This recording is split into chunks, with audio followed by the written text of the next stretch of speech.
Hello and welcome to the Comedian's Paradise. This is the podcast where we talk to magnificent Arnold Schwarzenegger superheroes of the comedy world. Now today's guest is a man who's travelled to Leicester, London, and now he's all the way in Cornwall like my good buddy Matt Price. He's a great comic. He travels the world. I've used this term before, Indiana Jones, but he is the true Indiana Jones of comedy. Just speaking now, he's travelled 1,000 miles. That is this kind of to do comedy. That is the kind of thing that should be sponsored for charity and can make a lot of money. He is a remarkable comic. He stands for no BS and he's got a remarkable story that we're all going to love to hear. Welcome, Kev Mud. Hey, yeah, 19,000. 19,000. Oh, fuck. Sorry, man. That's all good. 19,700 miles in the first year, which was also 3 cars. But one of them was flooded. One was a drink driver. The other one exploded. So I don't know if mileage had much to do with that, but yeah. Bloody hell. Is there a story there that we could talk about, or is it just no, Yeah, leave it? both of them. Both of them. I mean, the one that flooded, luckily it flooded while I was recording a TV pilot. So I had cameras in the car. The insurance company didn't believe me when I said it had flooded. So luckily I was able to send them multiple angles of in HD with full professional quality sound as evidence. I said it wasn't in a river. I said, here you go. Here's the completely recorded professionally. Yeah, that helped me. And then, yeah, the drink driver was a horrible thing, which I'm still going through now. So these aren't sunglasses. I've got to wear these for headaches and things now. Oh, fuck. Sorry, man. Yeah, so no, it's all good after that. And then, yeah, as a drink driver, yeah, they thought I was dead. But I got a good new 5 or 10 minutes out of it. So it's good. That is a common trope, isn't it? Like us being comedians, like the painful experiences give us great sort of material to talk about. Why is that? I think that's that, people always say this anyway. You know, like, oh, you shouldn't joke about that. You shouldn't joke about that. You shouldn't hurt people's feelings. When you there's certain things you should talk about. Like my show, for example, Homeless Sex Biscuit. It's about suicide. It's a comedy show about suicide, and people. You know, sometimes people want to tell them it. They say, "Oh, I shouldn't." You know, is that really a topic you should joke about? Which I think's mad. I think it's just a way of communicating. It's a lovely way of communicating comedy. And if that's the way your brain works, and that's the way it gets through trauma and communicates ideas to people, then I think you're probably lucky. Actually, it's a nice way of doing it. You know, I just think, yeah. I mean, even when, like, for example, like when my granddad was dying. And he was dying straight, like right in front of us. He was really ill. He knew this was his last moment. And all that was going through my head, all I could say out loud was, "You're not getting that fiver back." Like, and do you know what I mean? It's like, I know, he was bad at that point, but I know if he was able to, it would have raised a smile. And I get in trouble down here the other day, but the family who were involved in it. And there was a lady down here who ran a pasty shop. I didn't really like her pasties, but she was lovely. And she died. It was her funeral. And then when someone at the wake, someone was talking about the crematorium, and I just said, I bet they didn't put her in for long enough. And, but it's just a little. It's just it doesn't mean anything. In fact, I think if someone pokes a little bit of fun, it's a sign of love and admiration and things. And I think you should be able to joke about these sorts of things. I mean, if I said to myself, "Oh no, that car crash was too serious," I'm not gonna joke about it. It's just a sad thing. But now I've turned it into humor and stuff. It's it's just it's a way of lightening up life. Like, Yeah. Yeah, I think you should do that with everything you can do. Yeah, well, it makes it easier to deal with, doesn't it? It makes things lighter. Makes everything fun. Now, I don't want to grow up. Why would I want to grow up? Well, that's why we're all doing this, isn't it? Now, for anyone that's listening now, like, tell us a bit about your story. Like, you've had quite a remarkable story. Yeah, I ended up going homeless, and that was what I used to do to get away from things. And yeah, I've been homeless in a few places, and then then I ended up in in a house with my girlfriend at the time, who's Lithuanian. She went away to Lithuania just before COVID to go see her mum. COVID happened. I ended up moving into a house of people that I didn't know, that I found on Gumtree when I moved in. After about 2 months, I figured out that I'd moved into a crack den. I was smoking crack every day. And me, as someone that was battling drinking drugs, I'd never done crack, but I was battling drinking drugs that weren't good for me. And at the same time, I put a little rant online about the way people dark skinned were getting treated during COVID. That got picked up by the Guardian. I ended up becoming an undercover reporter for the Guardian. Broke a story on Boohoo Clothing, which took 1.5 billion off their share price, and Boris Johnson had to talk about it at his daily briefing. And with that money, I ran away, bought a caravan, came down here, stopped drinking, started writing, and then ended up accidentally becoming a comedian. Ah, okay. But comedy is like a drug. It fills all those things you said there. Comedy is exactly that. Yeah, exactly. It fills all of it up completely. It's yeah, it gives me something to do, and for a small period of time, it makes me feel important. Hmm. We feel like a rock star. But Yeah, one so, one of the things. So I did a bit of a couple of days ago. There's a lady that I know, Kat Kesasoba. She's been a Big Brother. She's a very yes, lovely lady. But she does this thing where she goes and feeds the homeless. There's something called Dharma. So I can't remember the name of it, but she invited me to come along, and we I were mean, feeding the homeless. And it was in London. It was an interesting thing looking at them because part of me was, and I did it for a reason of to try and yeah, just to see what the other side's like because I'm not being in that position. And it was, I no, it was fun. It was seeing all these people getting into fights, getting aggressive with one another over very little things, and yeah, it was quite. Some of it was quite saddening to see how the state, see like the state that some people have got themselves in, and it was a bit like, yeah, yeah, I would say that if you gave everyone, so when I was homeless, we used to call people in houses dwellers. So that's what we refer to everyone who's not homeless as dwellers. okay, Um, if you was to get give dwellers a situation where they've got absolutely nothing to lose, which is what homeless people have got, they'd get into fights a lot more as well. The thing that's holding them back is punishment of certain things, and also they've got huge traumas and stuff as well. I mean, all homelessness really is the most visual element of social inequality. People say, "Oh, we're going to get rid of homelessness." So, it's you can't.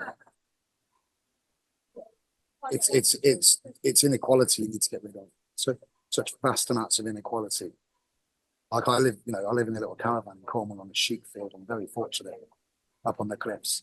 Up until recently, I was a suicide worker, a suicide and addiction worker for the homeless. 4 years. I was doing that half a week when I was doing comedy the other half. And I'd go to work and people would say, "Oh, there's no nowhere to live." And then I'd get in a caravan, and I have I'm on top of a hill, so I'd have a full 360-degree view of loads and loads of fields just being used by a handful of horses. And so there is places to live. It's just there's not place. There's people with huge swathes of land and other people with absolutely nothing. We've got the worst land access in Europe, apart from Monaco and the Vatican. We Our homeless problem is um, able to be changed and able to be improved only if you improve inequality. For example, county lines where people will bring drugs into certain areas through train lines and stuff.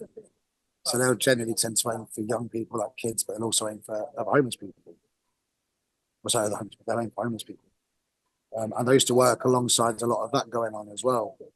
And you're fighting a losing battle at that point because if one of my homeless guys ended up getting involved in county lines, I couldn't put them off it because they'd be their options at that point are they've been on the street for 3 or 4 years, let's say, then this guy comes along and says, "Here's a load of money. Do you want to rent your own house?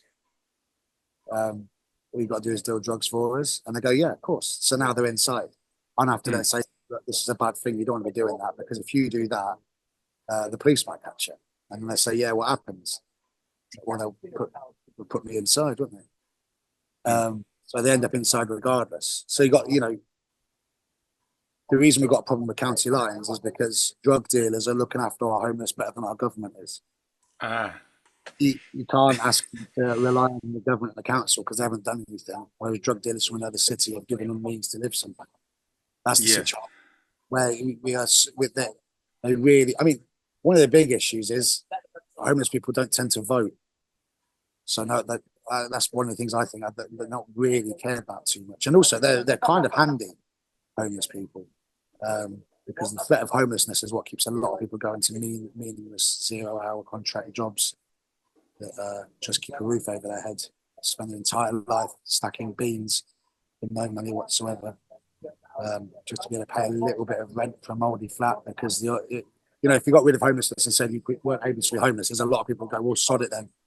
I might as well just sit it. I could get into the homeless talk quite in quite a deep way, really. But yeah, it's an interesting place to be. But it gives you perspective on things as well. I remember my second ever gig. A friend of mine, Sarita, who is a trans comedian. Okay. And I'm only mentioning this because there's a semi-rudeness to it, but I'm sure if she hears this, she'll know what I mean. That I'm nice with love. But she's, visibly trans. And I remember she went up before me and she did really well. And when she came off, I said to her, "How did you get so brave?" She went, "What? I mean, walking around rural Cornwall looking like this, or getting up there and telling jokes?" And that was one of the biggest things that anyone's ever told me, because it just expects on things. Like, are you that we build this thing up into a big thing, and it is. Comedy is great on the grand scheme of things. We've gone through much harder stuff, much harder stuff. It's just we build these things up in our heads. A lot of us have gone through deaths and tragedies and cancers and breakups and mental illnesses, all this sort of stuff, poverty and struggles. And then we build up at the hardest part of our life is, if a load of strangers in Gloucester don't like my jokes, it's really not that big a thing on the grand scheme of stuff.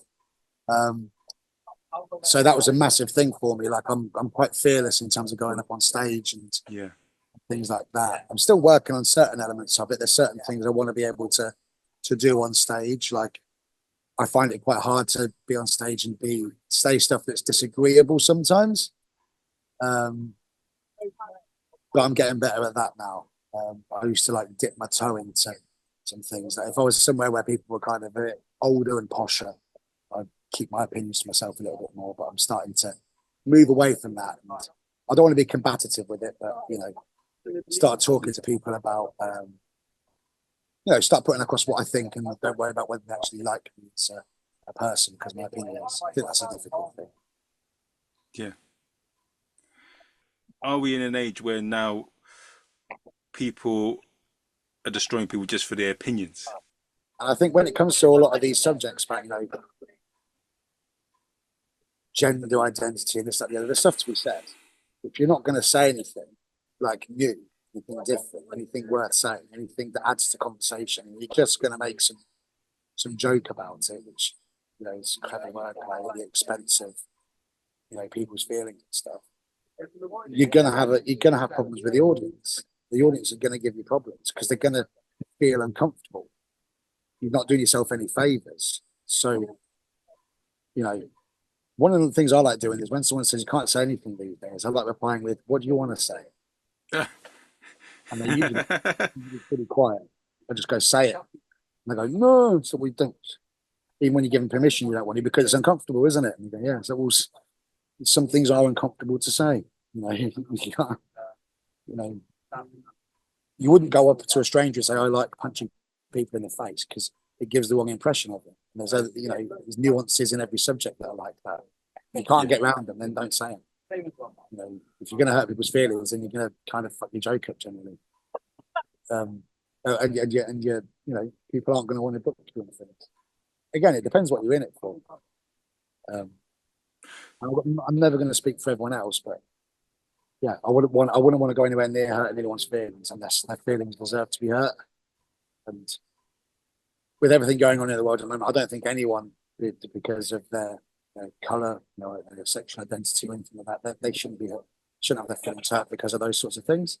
in any way whatsoever. Um, but also at the moment, we're living in a world where there's a lot of people whose feelings should be hurt. Like there's, people who are actively ruining the world, making life difficult for a lot of people. Go after them. Why are people worrying about? Can't say anything about women. What do you want to say? What, they're not touching your knob? Yeah, we know. Like it's not anyone else's fault. Be nicer. Be more interesting. Whoa! Well, it's true, isn't it? Do you know what I mean? It's never the people. It's never the ones with lots of female mates that have problems. Joking about it. And you can joke about women. You can do it. But there's a certain way of doing it. Certain. You just don't. I dabbled with Islam for a bit when I was younger, and there's a quote that I really like from the Quran, which is, "Your reward is by intention." It's not about the result; it's about the intention. So if regardless of whether people laugh or not, if you get a room of people laughing, but your intent was a little bit to hurt that element of society and to deride them in some way, they don't deserve that derision, then you've done a knobby thing, whether your jokes worked or not. But again, that's in my mind. I'm not a massive fan of groupthink, and I think people should have. I think we should have a society where people think more for themselves. That's my opinion on it. Why are you making that joke? Why are you doing it? George Carlin said about music, it's not knowing what notes to play, it's knowing why you play them. It's the same with comedy. It's not just knowing what jokes to say, it's knowing why you're saying that joke. Why are you saying that? What are you actually trying to put across? Is there a reason you're doing it? There's a few things that jokes fall into in my mind. Trying to express yourself, trying to get the audience to think in a certain way. There's ways of breaking up your set as well. So little jokes, stupid little things, putting all that in there. But in terms of the subject matter, what are you talking about? Are you talking about that to make yourself superior? You're talking about that to teach people things? What sort of person do you want to be? Because that's who we are. At the end of the day, we are people before we're comics, aren't we? Yeah. So other people's feelings should always trump your ability to be able to tell a joke. The ability to be able to tell a joke comes secondary to other people's feelings, I think. And again, unless those people's feelings deserve to be heard. I mean, I said something once about Jacob Rees-Mogg that someone said was an incitement to violence. It wasn't as a joke. But I also don't give any shit about Jacob Rees-Mogg at all. Like he just seems to be someone who takes at the detriment of people below him. Well, it's interesting what you said there, and I get you. But one thing I am interested to see is what your thoughts on the flip side of the argument, where you've been to the Edinburgh Fringe, right, and you've seen sort of acts that do the Gaulier clown sort of stuff, like physical comedy and all that. What are your thoughts on that style of comedy? Physical comedy. Well, like what you see in Gaulier with the clowns, alternative comedy that don't do any of what you said there. So like clowning and people yeah. Yeah, so I love clowning. I mean, one of my real good mates is in this scene is Spencer Jones. So like he's really helped me, and he's just amazing to be around. I think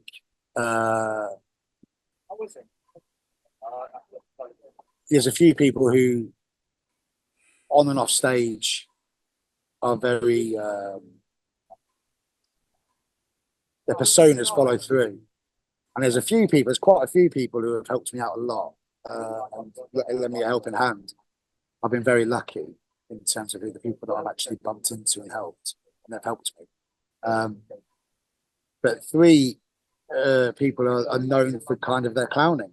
One less than the other two, but Spencer Jones, Paul Foot, and Phil Nicol. Well, Phil Nicol isn't necessarily known for his clowning, but he's a very he's a cabaret performer. He is that. He's also probably a bit more of a straighter standard than the other two a little bit. Yeah. But Paul Foot and Spencer Jones are both, in my mind, clowns. I mean, Spencer definitely is, and Paul, a lot of his act comes down to clowning. I think it's quite understated what he does physically, physical elements of his comedy, the way he walks around. emphasizes things. But yeah, I really like the clowning and things. I mean, I've got a big chip on my shoulder in terms of like uh, working class versus middle class and higher elements of stand up. I think everyone should be able to express themselves and everyone should be able to take part in stand up. But there's so many things in the way of people if they don't have the money. You know, clowning courses cost an absolute fortune.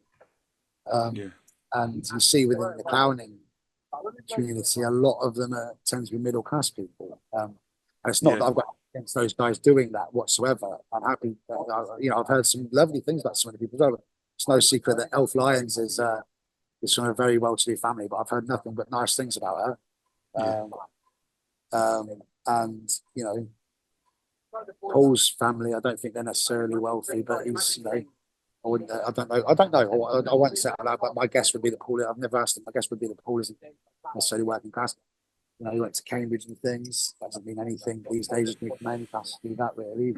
But I think that there's a little bit of a shut off in terms of the ability to go onto clowning course. I'd love to see low class clowning or things like that. It seems to be things like Best in Class up in Edinburgh, which allow working class comics to form in Edinburgh. It's like a fund, a bursary scheme for selected working class comics, and those sorts of things are good. But I just think that there's room for behind the scenes stuff as well, like little bursaries and things.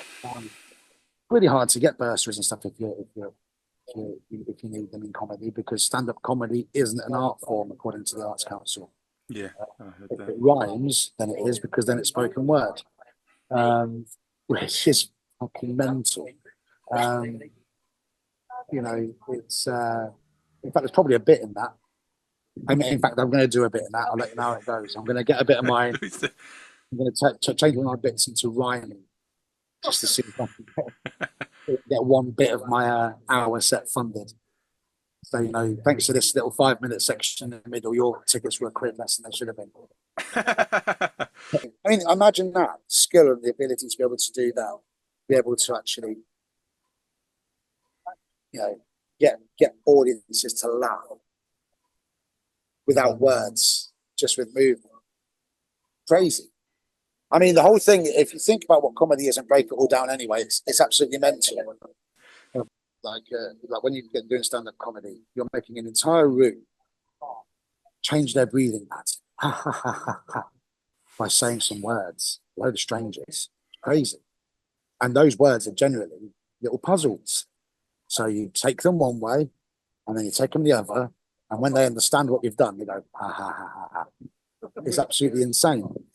Like, it doesn't make any sense. It's basically a load of people going, I understand that weird kind of social puzzle that you've created with words, and I understand the answer to it, and blah, blah, blah. And to be able to do that through actions is mad. I've been watching some clowning stuff on YouTube. I reckon people should just go and have a look at that. Just type in, like, there's like clowning festivals and stuff. Some of the stuff that people do, like, it's insane how good it is. It's crazy how good it is. I mean, God knows what I would do in terms of trying to portray stories about suicide and homelessness with just actions. Right? I mean, I'd have to buy a rope.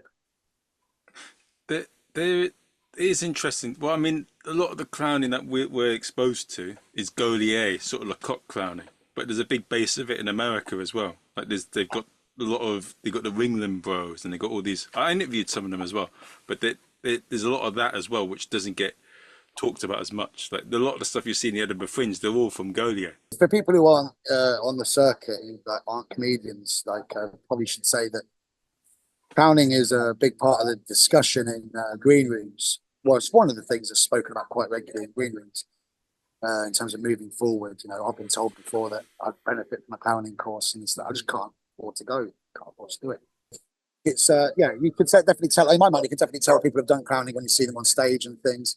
And it does really make me laugh. It really does make me laugh. One thing I can't really stand too much, and it's just a little bugbear of mine, is crowd work for the sake of it. Like, yes, there is a lot of that. There is a lot of that.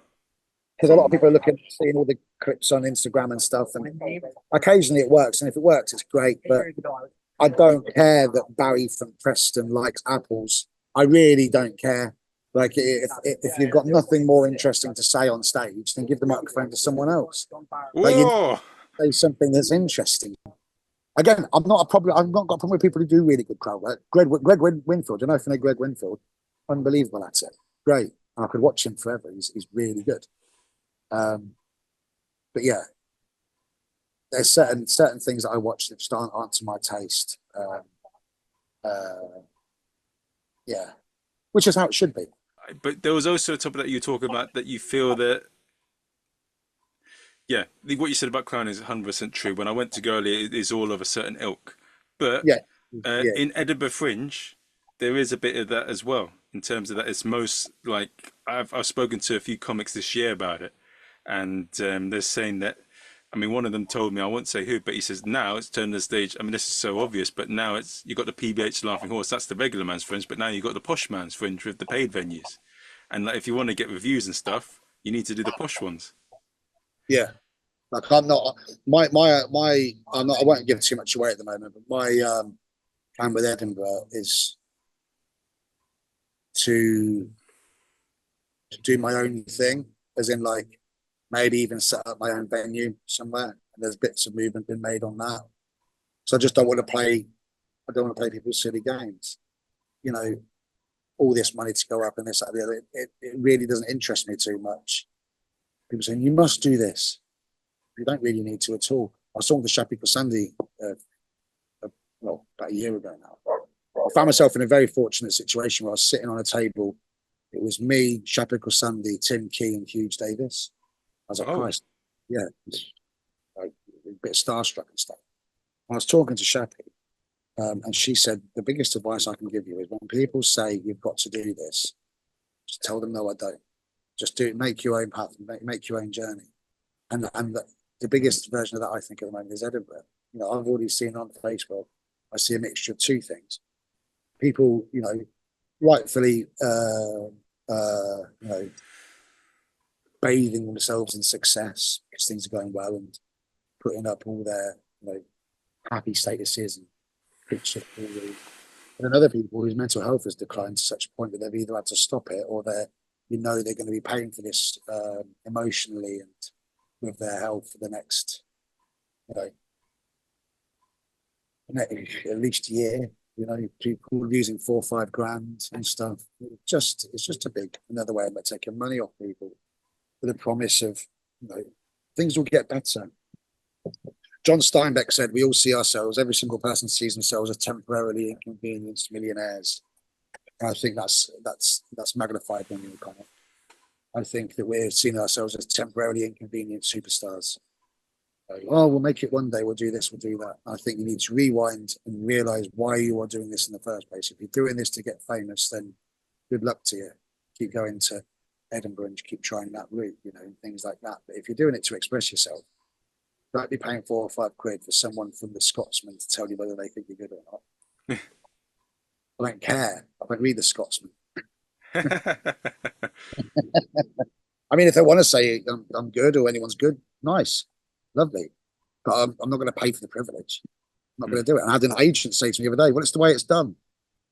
Okay. Yeah. Well, a lot of the acts that I see that are, you know, 20, 30 years into being headline acts on the circuit, they're not happy. I see far happier people outside of comedy. Okay, okay. well done. They're doing good. But I don't think they're necessarily happy. Not There's very only good. one person I know that makes a lot of money from it, and I think he's well known for it as well, like Masai Graham. But he runs like 4 or 5 shows a day there or something. He runs a ridiculous number to make that Yeah. sort of money. And he's really, really good. And but again, there are Edinburgh acts and then there were ones that aren't. Like, I think David Hoare does all right, I think. I don't think you'd mind me saying that. He's also a great act. He's someone that goes against the grain for me because I'm one of these people, cheesy as it is, as edgy as I am, you just go, oh no, not another musical act. But he's great. I think he's good. Yeah, since being involved in comedy, I've learned to eat my words there a little bit because there's quite a few musical acts that I like. It's not always, you know, a replacement for like a crutch or something. Sometimes Yeah. people are just good musical acts, and he's one of them. He makes a load of money. Well, I don't know if he makes a load, but I know Southern Spirit spoken to him. It's good, and because he's built up his following. He's gone to work to build up his following. A lot of time when I say stuff, it's there's other elements of stuff that I'll say sometimes. When I say I don't see the point in it, I'm saying that for me and a lot of the people that I know. But for certain people, obviously, it works. It really does. And you're not got to be a multi-millionaire to make it work. If you're intelligent, you know what you're doing, and you don't overstretch yourself, and you put a bit of time into it. Like Masai, lovely guy. David, lovely guy. You could actually, turn it into something that not only is a way of you being able to, express yourself and perform in front of audiences, varied audiences over a month or so. It's also a way of making money, but there's also other acts. I won't say his name, but it's a TV act that I was lucky enough to play with really early on. And he's a black act from London. And he said, there's no point in me going up. No point in me going up whatsoever. He said that, firstly, on most of my audience, the people who come to see my shows aren't the demographic that go to Edinburgh Fringe. And also, if I'm going to spend $4 or $5 grand on Edinburgh, do you know how many followers 4 or 5 grand's worth of sponsorship will get me on Instagram? He said that, and at that point, my ass hasn't left the sofa. And I agree with him. Like, if you've got that money, there's so many other ways of utilizing that and making that work. With the money that people put into Edinburgh, you could quite easily, fund a every other month comedy night that you could put on for free, and lose the same amount of money, but gain a load of followers and network and da da da da da. It's an insane amount of money that some people lose. I will do it at some point because I think you've got to be able to do it. But I just want to be able to say that I've done it, but I'm not in any rush to do it. And if I do it, it will be under. I like people like Bob Slayer. Oh yes. You know about Bob, yeah. So I ended up talking to Bob. I didn't know I was talking to him. I was talking to him for about 3 or 4 hours after a gig that I did in Bristol. And at the end of it, I was like, "Oh, can I take your name? Like, we should chat again." Blah, blah, blah. So it's Bob Slayer. I was like, "No fucking way, Bob. I've heard all about you." Blah blah blah. I just little things like that, taking the bus up and turning a bus into a theatre and stuff like that. That's the sort of thing I back. That sort of idea. I love all that sort of thing. I love all that idea, but yeah, spending thousands of pounds to get yourself into the Pleasance, to get a thing from the Scots. We all know what the circuit's like anyway. In terms of the circuit, promoters have comedians that they trust and put on, regardless of what the Scotsman says. Yeah, I do. Definitely. Yeah, we'll have people that we'll put on because we know that they do right with the audiences. So, what use is that quote? It's just something that said that you're not shit. Some people who get those quotes are still shit, though. We won't say it. So it's and again, that's the opinion of one person. I'm not saying that quotes aren't great. I've got some nice quotes from the Guardian and stuff, and I'll use them. But I just think it's a lot of effort to go through to go and get that quote.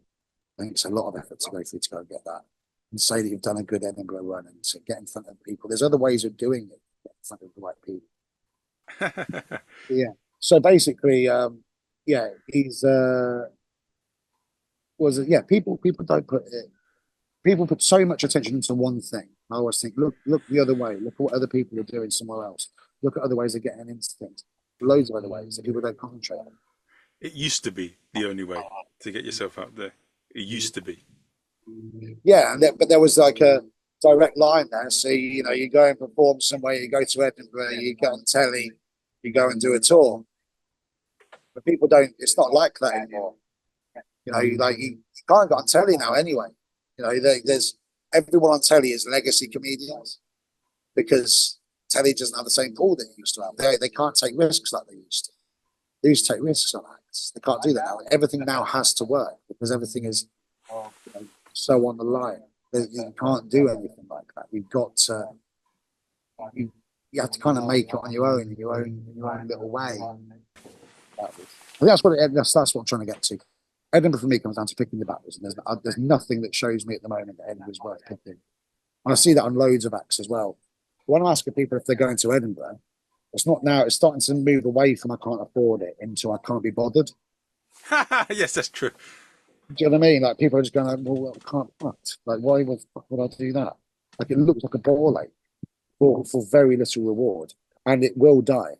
It completely will die because all that needs to happen is the audiences will start to realise that there's not.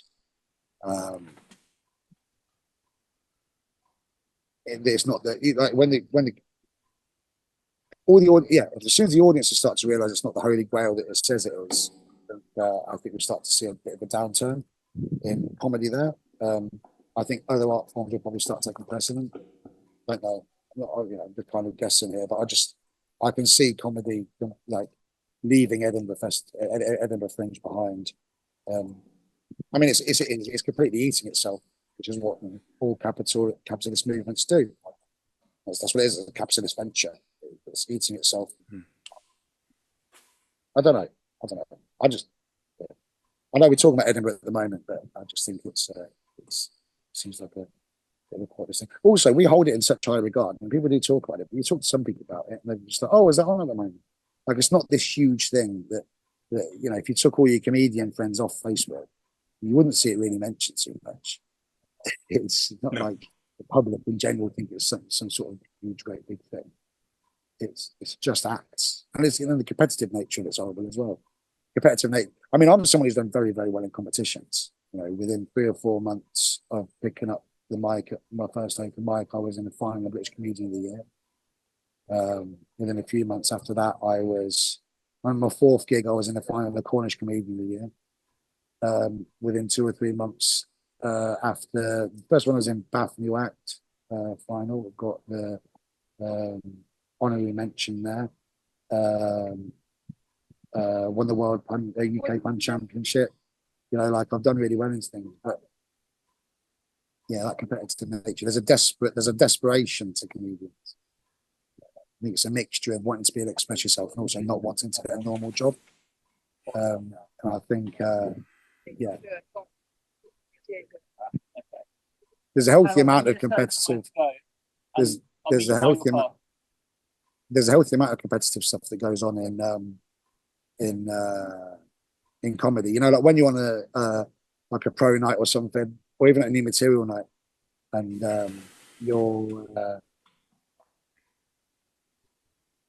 you do quite well when other people haven't. Like it does feel good. Oh yeah, I can't deny. Or if you go up, I've done it a few times when I've opened. I did it the other month. It was me, my mate Tom Rogers, who's another Cornish comedian, and Stu Goldsmith, and I was opening, and it didn't go. It weren't the worst in the world, but it weren't great. And I came off thinking, "Oh, what the fuck that?" And then everyone else struggled. I was like, "Oh, thank God!" And obviously Stuart's unbelievable, and he obviously did very well compared, but you could see with him he was like really having to grind this audience down, like and he came off afterwards like Jesus, and I'm like, thank fuck, because there is a competitive element where you do measure yourself up against other people. Yeah, Edinburgh seems like the king of that. It seems like I don't like the Edinburgh Awards, the idea of the Edinburgh Awards. I don't like I don't know. It just feels a little bit. The whole thing feels a bit gross to me, really. But I think there's that on the scene as well. I mean, I've been very, very vocal in calling out certain people for really creepy behaviour against certain female acts, like really creepy behaviour. And on one of them, there was someone, an act who had admitted to being physically and mentally abusive to his partner, and then got blacklisted from comedy and had to leave. I then got put on a bill with that guy after years of him being blacklisted. And then when I raised it, people trying to kick back against me. Oh, you shouldn't have said anything. Well. No, I definitely should have.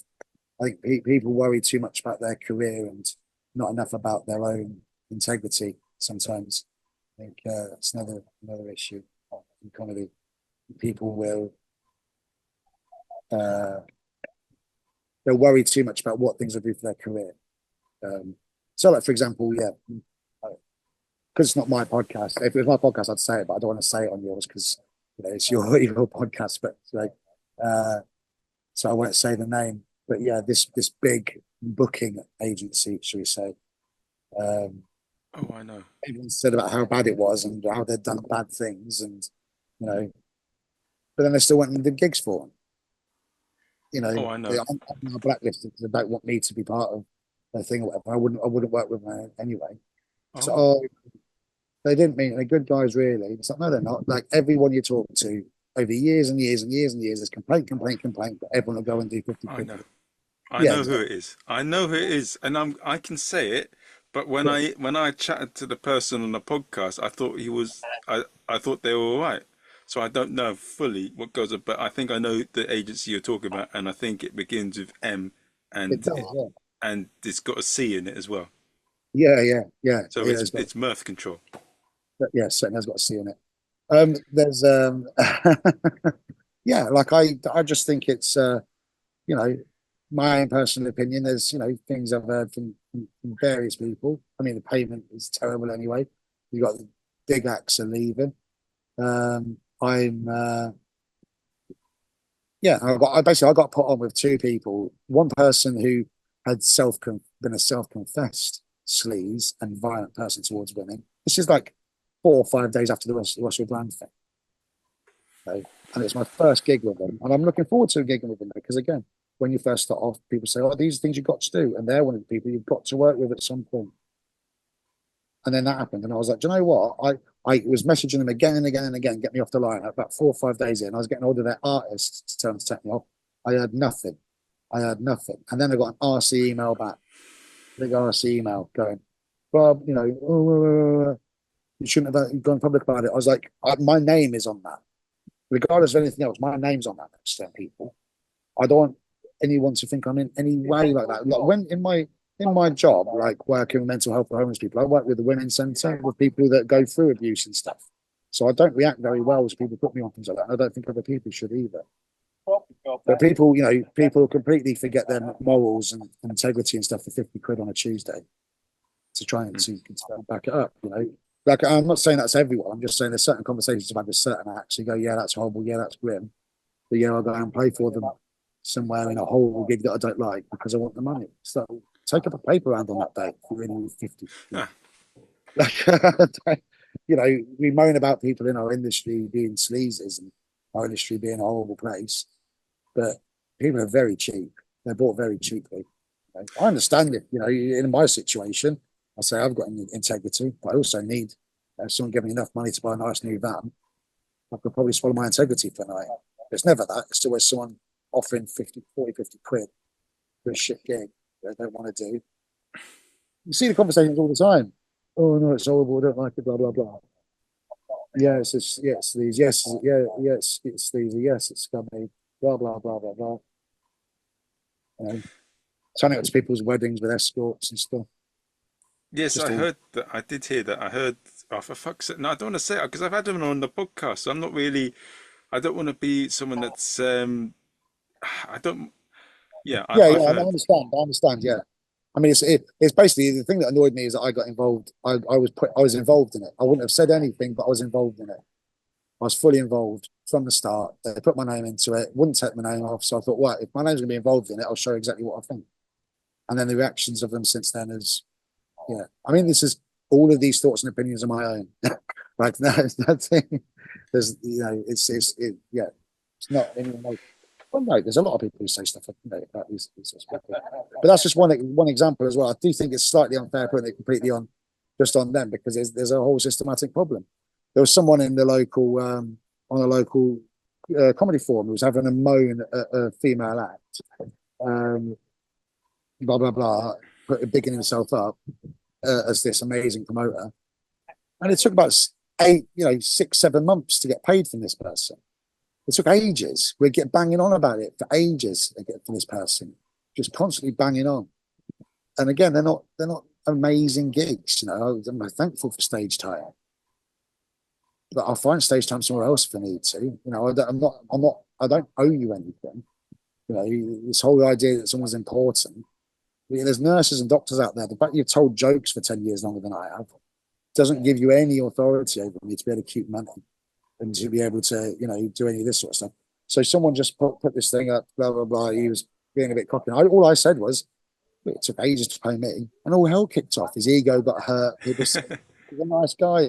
I'm not saying he's not. I'm just saying he didn't pay me. Everyone, there's a fragility to the whole thing as well. It's a very, I've only been doing comedy. I started comedy about 18, 19 months ago. It was my first open mic. And so maybe like 7 or 8 months before I met you, at that thing, I'd probably been going. And it's been quite a weird thing to see. There's a lot of really, really, really, really, really lovely people, but there's an anxiety in the scene which doesn't allow anyone to actually progress with anything and anything to actually improve properly. Everyone's worried about not being able to pay their rent, which I get, and everyone's worried about, what happens if I don't get booked? What happens if I don't do this? What happens if I don't do that? No one, but not enough people ask the question, what happens if we actually, work together a bit to try and kick these things out? I've had a big act. There was a guy basically in Bristol, a big comedian in Bristol, who got caught out. People had known for a good while that he'd been a bit of a wrong, and there'd been complaints and things. There'd been complaints from a lot of people, and I again went public with that. I with the say so to the victims and stuff, because he was getting away with stuff. And I was like, no, he's not. No, he won't. I'm going to make it. I'm going to do a big thing. People say, what happens if you get sued and stuff? So, well, I've not said anything that's improving. I've not said anything that's not true. And I've got reason behind everything that I've said. And then I get mates of that act, messaging me, having a go, I've other people, backing me up, loads of people backing me up. I got loads of gigs from doing it because people had similar experiences with this person, but no one's willing to say anything in public. So these people end up continuing to work. It just wouldn't happen in other scenes. It wouldn't happen in other industries. Other industries, some of these people would be chased out of town. But what's the limit of someone? So there's two questions going to ask. So actually, we'll leave the other question. But this question: what if someone's made a mistake? What's the level? They've done something that's stupid? This is over like.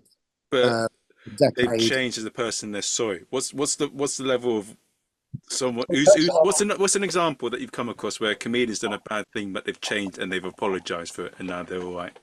Have you come across anything? You can do that with again with people before with comedians, but this one is someone had put up a statement after the Russell Brand thing saying that one of his comedians had sexually assaulted, he'd been drunk. Then another person came out and said that as well. And then I had a friend of mine from university who's not a act and not even from the same area of the UK, who had an assault on them in Edinburgh at the Fringe in the same way. And when it's multiple people coming forward and saying that there's been like sexual assaults and stuff, and there's a lot of people as well on top of that, same person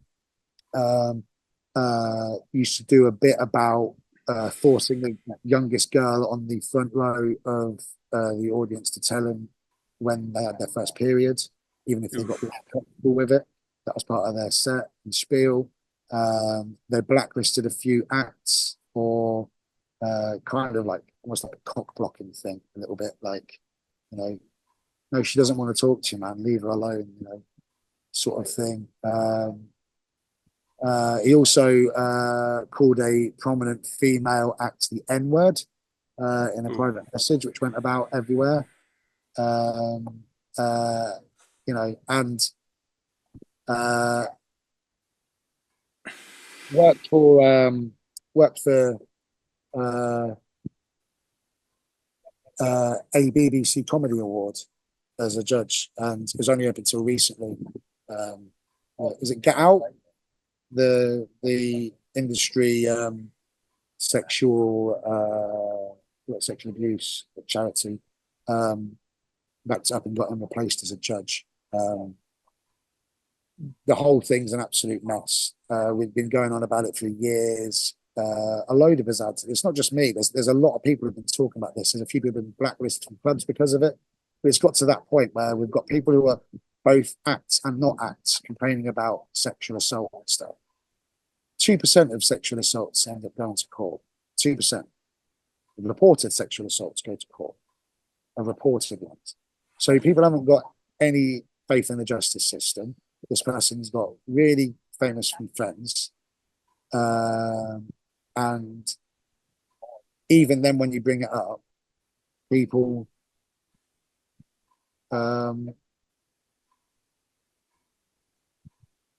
you know, you got to pay a bit with your reputation. I think, to be honest with you, at that point there, that's when I started to lose a little bit of faith in the industry. Like, I couldn't give a shit really about what people think of me now on the circuit. At the start, I tried to leave a good example, like tried to make a good impression, sorry. But now I think, I don't know, the scene kind of, a lot of people are nice, but there's a lot of people on the scene that seem like a bit of a letdown. It's a scene without integrity, I'd say. It's a scene that lacks integrity. I love it. I love being part of it in many ways.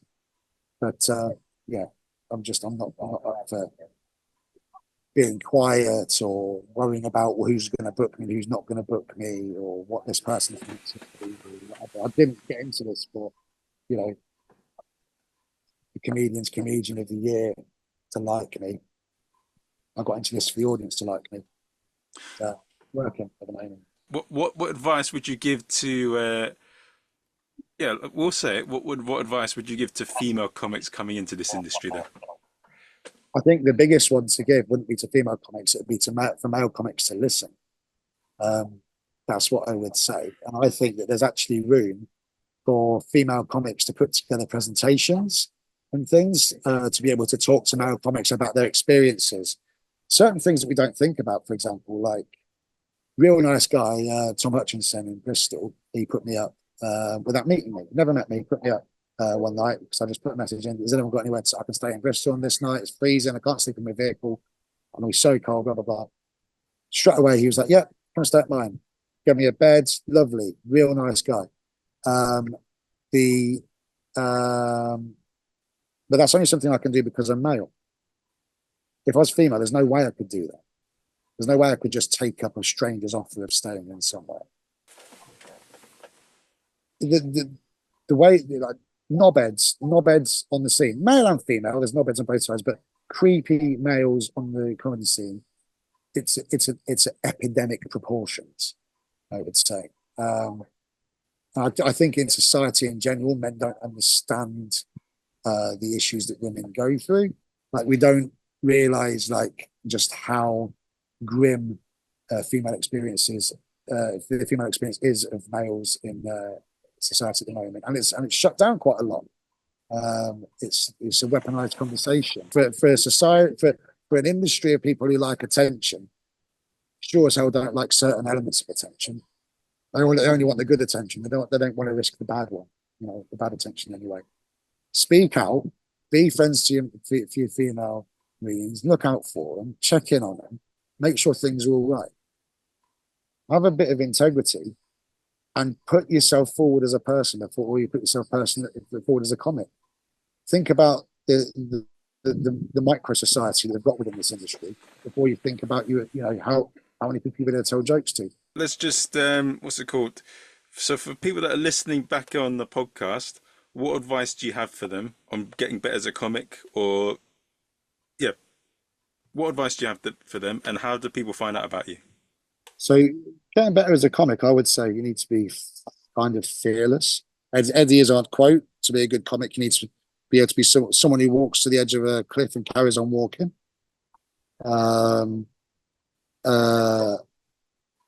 Be open, be vulnerable, be friendly.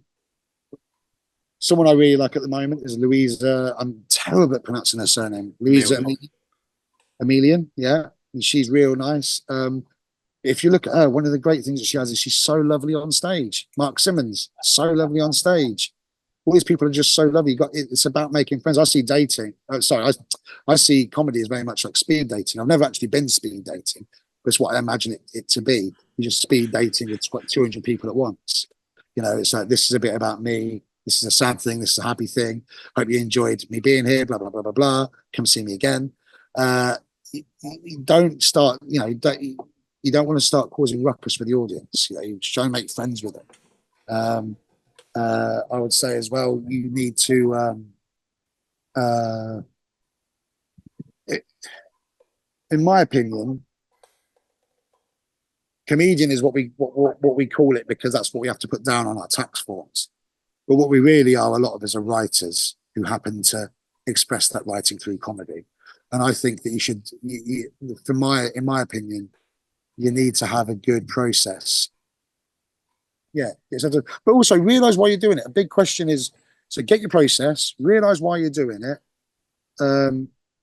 and don't get pulled into this whole, I'm going to be on TV, I'm going to do all this, I'm going to do all that sort of thing. Just enjoy it. Like, make sure that you're enjoying your process. Make sure you're enjoying your journey, because that's the whole point of it. It doesn't matter how high you get up the mountain then. Don't be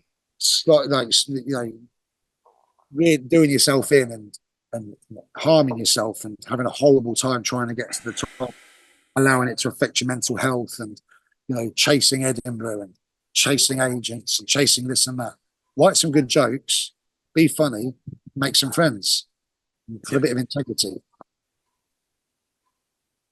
And for all those that listen, how do they find out about you? What is your address? What is your... No, I'm joking. My address, I got one.